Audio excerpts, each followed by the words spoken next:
850 houses in an area of Ferndown. Hundreds of officers flooded the area.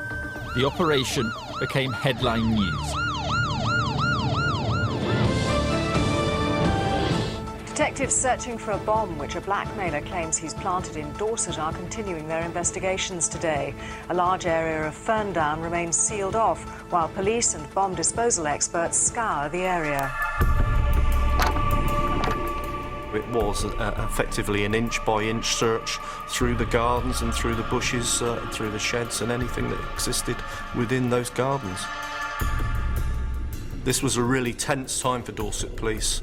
We had to find that device. Police and military personnel searching for an explosive device said to have been placed in the area. So far, nothing's been found. But as the search entered its second day,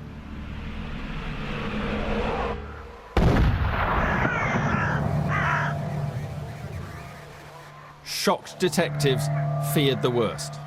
Everybody that was working in Ferndown at that time, they were convinced that actually the bomb had gone off. All the police resources went running round there responding to this, and it turned out it was a couple of young apprentices who had exploded some hydrogen balloons from a local garage, and they thought it was a bit of a giggle. On the 7th of December, 3 days into the search, Sally wrote again. The apprentices were not the only ones who were hoaxing. He explained in his letter that we could stand down, that he actually hadn't deployed a device, but if we stalled, there was always the threat. This time, the bomber had been bluffing. Next time, the police might not be so lucky. We deployed additional overt high visibility patrols. We put out bomb casts to respond to calls from the public in relation to suspect devices. So we provided everything that we could in reassuring the public that we were taking this matter extremely seriously. But as the police stepped up their public presence, their undercover operation yielded a significant breakthrough. Sally's latest letter, which revealed that the pipe bomb was a hoax, had been traced back to the Bradpole Road postbox. I knew on this occasion I had very good footage. I knew that hopefully that we'd be able to identify him from it. But the bomber was not the only person to have used the postbox that day. Unfortunately, this is the run-up to Christmas, and during the period that Sally posted, he was one of 38 posters who posted between them 172 letters. So it then became a very difficult problem to try and identify which poster was Sally. I had 38 images, so I knew that one of those people was our offender. That was the frustration. Catching the bomber was made more difficult by Royal Mail rules preventing the police opening any of the posted letters. The Queen's Post is sacrosanct. We couldn't delay it, we couldn't interfere with it at all. So we had probably a matter of 5-10 minutes to try and gain as much information as we could from the letters before they had to go on their way. Before the letters were sorted, officers copied all the addresses on the envelopes. Once they'd been delivered, they contacted the recipients, pretending to be managers from the Royal Mail. We explained that there was a problem with the mail in that area, and could they just tell us who had sent that letter in order that we could make inquiries with them. As detectives worked their way through the addresses, surveillance officers kept watch on the postbox. My view was certainly that a lot of those 38 would be regulars that live in the local area or pass that way regularly and use that postbox. When one of the suspects was spotted, the police were ready to act. We did that through various means, actual physical surveillance, following people from the postbox. Some actually walked back to their home address, which was nice and easy for us, or back to a motor vehicle so we could obtain a registration number. But such close surveillance was risky. Of course, if Sally becomes aware of our interest before we get to him, he can destroy any of the evidence that maybe he's got within his home.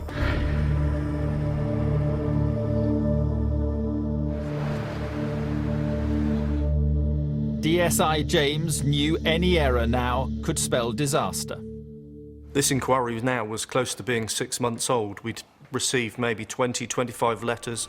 We'd sent coded messages. We'd received incendiary devices. We'd had threats that garden bombs had been placed in gardens. This was a crucial period of time for us. The level of tension was very high.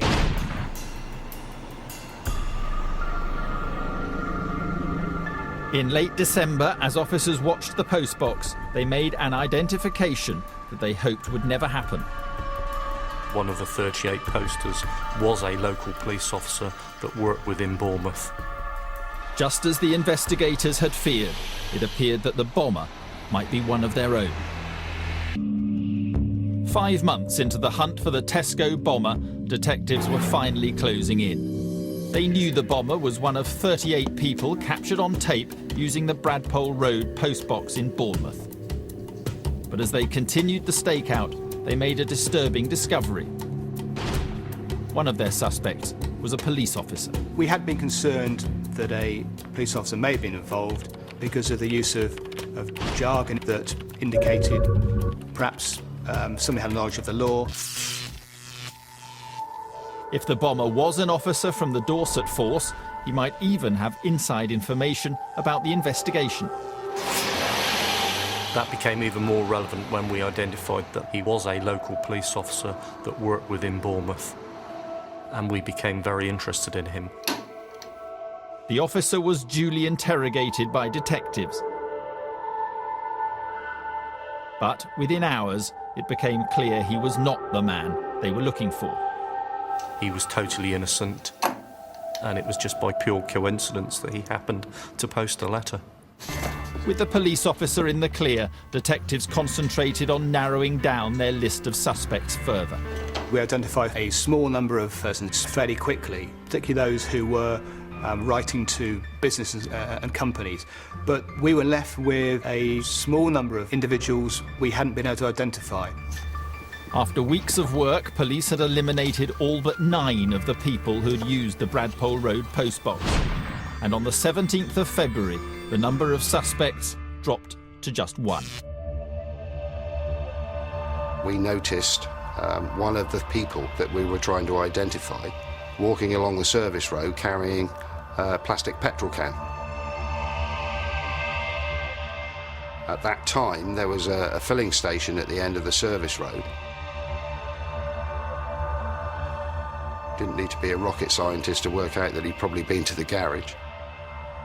The filling station's CCTV cameras showed a scruffy, middle-aged white man at the counter.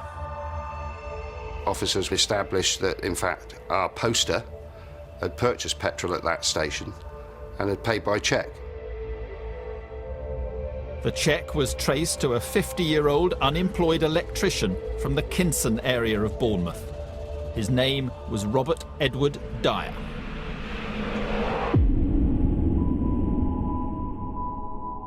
We carried out surveillance in the hope that maybe he would post a letter, that he would show some interest in Tesco's, maybe visit Tesco's stores. Unfortunately, that didn't happen. Dyer, who had no previous convictions, spent much of his time visiting his elderly mother and carrying out errands.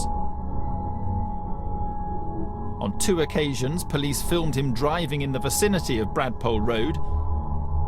Both times, Dyer did nothing to arouse suspicion. At that stage, this individual wasn't of any great significance. At the end of the day, I made the decision that we would go and knock on his door and carry out a procedure that we'd done with many of the other posters before. To eliminate suspects, police used a specialised software program to examine their home computers. It was a case of inserting a disk into the computer. That would then search their hard drive looking for specific words. And if it found any of those words, it would display on the screen the actual document that it related to. On February the 19th, officers called at Dyer's home in Caroline Road. When I went in, it was quite a small bungalow. It was a 2-bedroom bungalow. Jeff and Paul sat in the lounge with Mr. Dyer, and they started asking him where he was on certain dates and things like that. I went into his bedroom where he had a computer and started the scan process.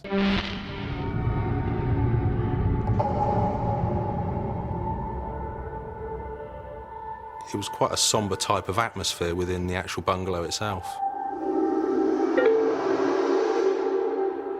It wasn't long before it indicated that it had found some of the words and displayed on the screen a whole demand letter.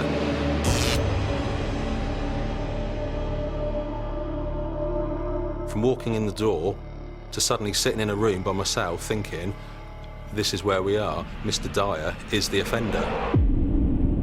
That was quite some moment.